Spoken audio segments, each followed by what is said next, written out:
धर्मेंद्र प्रधान यांचा राजीनामा तुम्ही जर वाचला असेल तर त्यांनी त्याच्यामध्ये स्पष्ट असं लिहिले की देश विघातक शक्तींना बळ मिळू नये म्हणून मी राजीनामा देत आहे.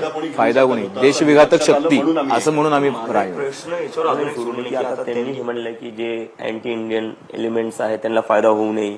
काही लोक म्हणतात सीजेपी जी ती बाहेरून चालवल्या जाते, काही लोक म्हणतात बाहेरून फंडिंग येते.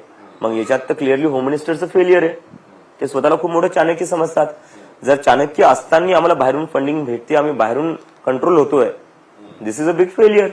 कसं का होऊ शकते ते असताना असं?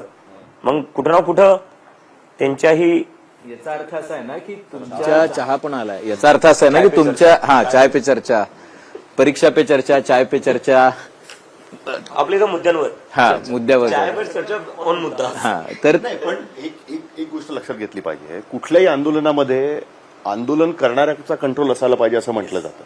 तुम्ही आंदोलनाचा कॉल दिला होता, बरं असं काही नव्हतं तिकडे की कोण येणार हे तुमच्या हातात होतं नव्हतं वगैरे. त्यामुळे असं म्हटलं जातं की ती जबाबदारी तुमची आहे की तुम्ही जे लोक तिकडे येत आहेत ते कोण आहेत काय आहेत वगैरे हे न तपासता तिकडे आंदोलनाच्या नावाखाली एकत्र झाले होते आणि मग ते सगळं जे आपण बघितलं की काय पोलिसांनाच मारतायत किंवा हे करतायत वगैरे वगैरे.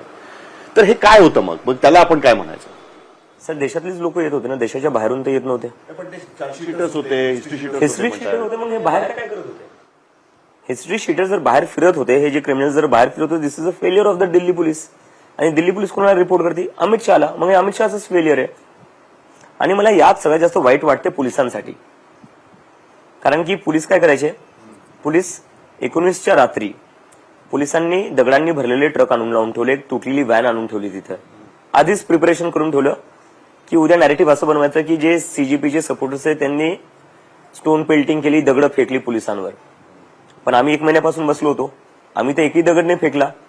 20च्या दिवशी हे कसं काय झालं?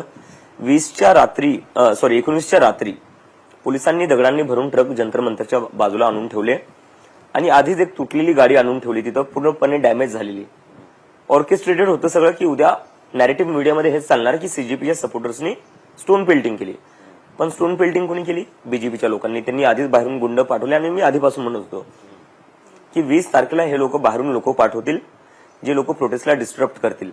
आणि पोलिसांसाठी मला यात हे वाईट वाटते, दगड पोलिस आणतायत आणि तेच दगड बीजेपीचे गुंडे त्यांच्यावर फेकतायत. ते एका प्रकारे पोलिसांनी स्वतःसाठीच ती दगड आणून ठेवलेली होती. म्हणजे दिस वॉज व्हेरी सॅड जे पोलीस करते ना. म्हणजे या आमचंच आंदोलन कशाला? या देशात दिल्लीत कोणतंही आंदोलन होतं त्याच्यात बीजेपीच्या लोकांचं, गुंडांचं आणि दिल्ली पोलीसची जी ट्युनिंग असते ना ती कशी असते हे सगळ्यांनीच पाहिलेलं आहे. पहिली वेळ नाहीये.